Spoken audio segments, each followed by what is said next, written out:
Hello, hello again, everybody. Zygatech is here by Atakline for this Wednesday, May the 20th, 2015. Alright, let's get it started with your Billboard number ones. Well, we've a new number one album after only 1 week. Mumford & Sons got kicked off by the Pitch Perfect 2 soundtrack. Yes, for the second time this year in less than a month. The top movie also has the top soundtrack. Furious 7, of course, had a number one album and a number one movie at the same time as it debuted at number one on the movie charts. Same with Pitch Perfect 2. Debuting at number one on the album charts as well as the movie charts. Being the third overall soundtrack to be number one this year on the top 200. The third being Empire. Most number one soundtracks in a calendar year since 3 Glee soundtracks dominated in 2010. Congrats to Pitch Perfect by being the number one album and movie. Well, we do have the number one album dedicated to Pitch Perfect. Furious 7 still has the number one single. The sad farewell song to Paul Walker is 6th week at number one, See You Again, Wiz Khalifa.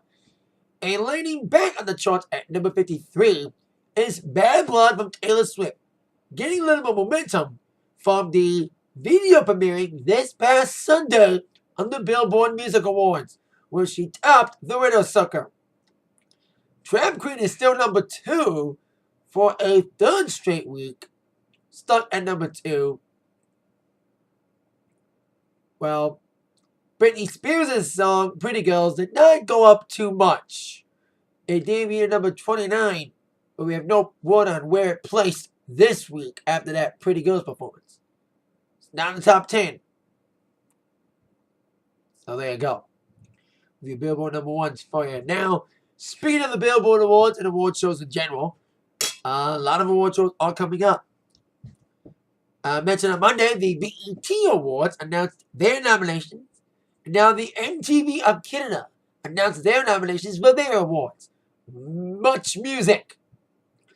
The big ceremony will take place on June 21st in downtown Toronto. I've seen this air. It airs in America on Fuse TV. And they shut down entire downtown Toronto. They have like an outdoor award show on the streets of Toronto. I've seen clips. Hosting the show and leading the nominations, Ed Sheeran. Came away with 3 nominations, but leading the pack, 6 nominations for The Weeknd.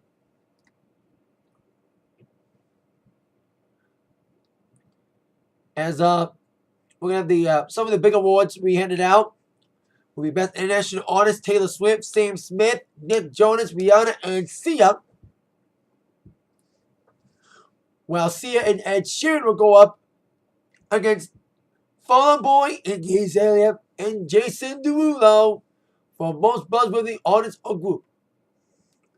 We're also going to have the Fan Fame Artist, which will have Drake and Justin Bieber, who've won much music awards before, going up against Shawn Mendes and The Weeknd. So a lot of people getting some big nominations at the Much Music Awards, which, like I said, will air June 21st on Much Music. No word on when or where it'll air in America. I'm guessing Fuse. They've been airing it there for the last couple of years in America. Well, an award show announces the nominations. An award show that already had the nominations announced adds some performers. The CMT Awards are going to happen on, of course, June the 10th. And they added the performers, including the top nominee, Carrie Underwood, making her first public appearance since having her baby Isaiah will be performing. Of course, she leads, like I said, all the nominations, 5, including 2 in the video of the category for both singles from her Greatest Hits album, Something in the Water, and also, well, not all, the Little Toy Guns video is not nominated, but Something Bad with Where the Lamp was nominated. Also topping the performers list, Florida Georgia Line, Jason Aldean, Keith Urban, Kenny Chesney, Lady A, and Luke Bryan. Of course, more performers will be added for the show. We still don't know a host yet. And of course, voting is going up for the awards, which take place, like I said, on Wednesday, June the 10th at 8 on CMT. Speaking of Luke Bryan, he made a big announcement yesterday. No, it's not when his Detroit tickets go on sale. It's been 4 months. He still hasn't gone on sale yet in Detroit. Little bastard.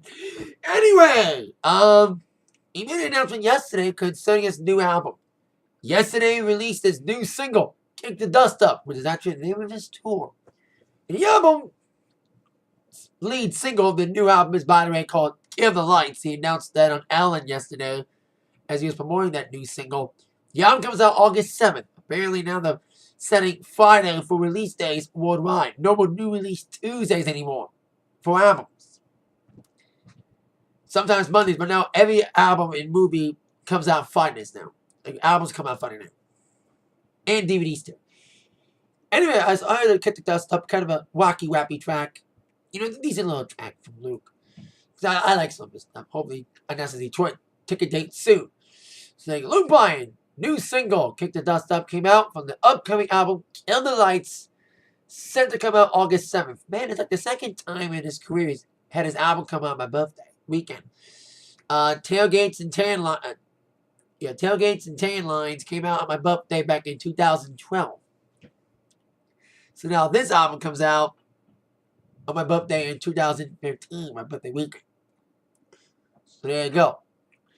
Now, on to some big news involving the Rolling Stones. Of course, next week is the start of their Zip Code tour in San Diego. As in Stones tradition, they're preparing a special warm-up show in Los Angeles tonight. The tickets went on sale at noon Pacific, 3 Eastern this afternoon. Sold out pretty quickly, with the tickets only been given away on the Rolling Stones website. The super secret, somewhat surprise club show, which a venue is still yet to be determined, but it's supposed to be a club, will be having the Stones performing the entire Sticky Fingers album, something they've been warming up to doing on their stadium tour. But they're performing in its entirety tonight, as well as other songs in their catalog. And speaking of the Zip Code tour, which launches next week, they announced opening acts for that stadium one. Some of the big openers: Kid Rock in Columbus, Ed Sheeran in Kansas City, and Brad Paisley in Nashville. So those are big openers. Who does Detroit get for their opener? Walk the Moon. Nothing against Walk the Moon. They're in the top 5 with Shut Up and Dance. You know, I understand that, but come on. Yes, I know the Stones want to give a new band a shot to open up for them and break a new band.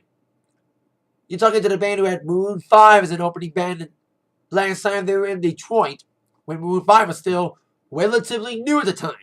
They only had one album. It was right before the second album came out.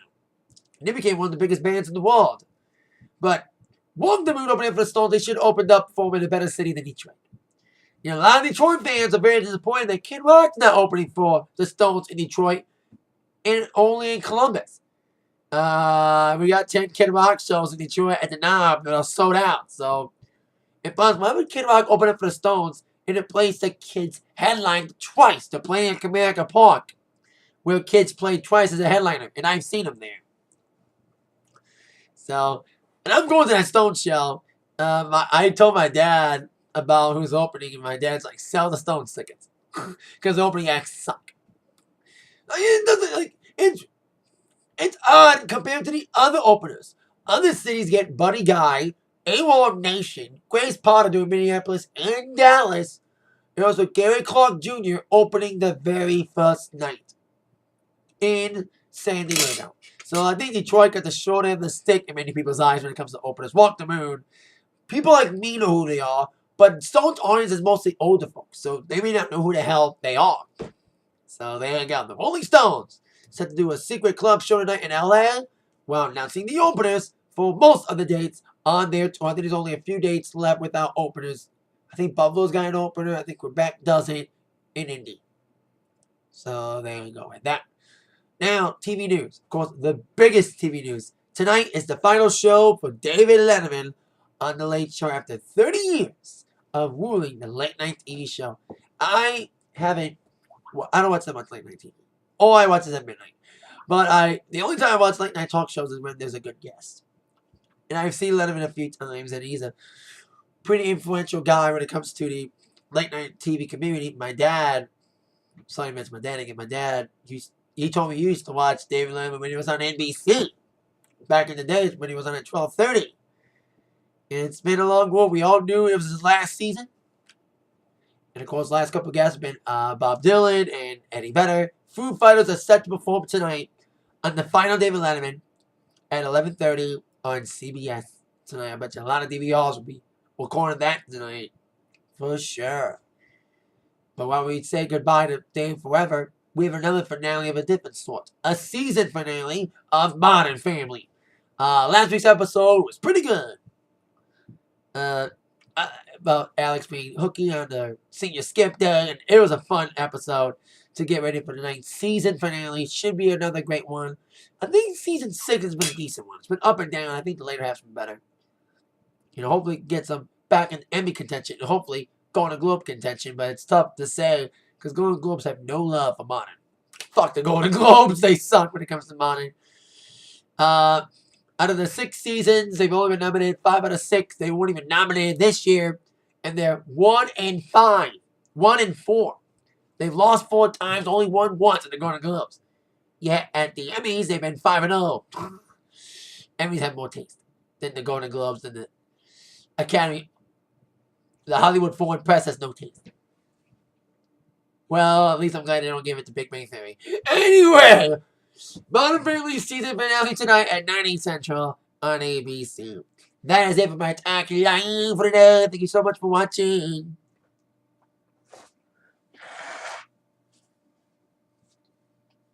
That in mind, y'all been attacked by the news from Zach. Thank you again. See you later, yeah.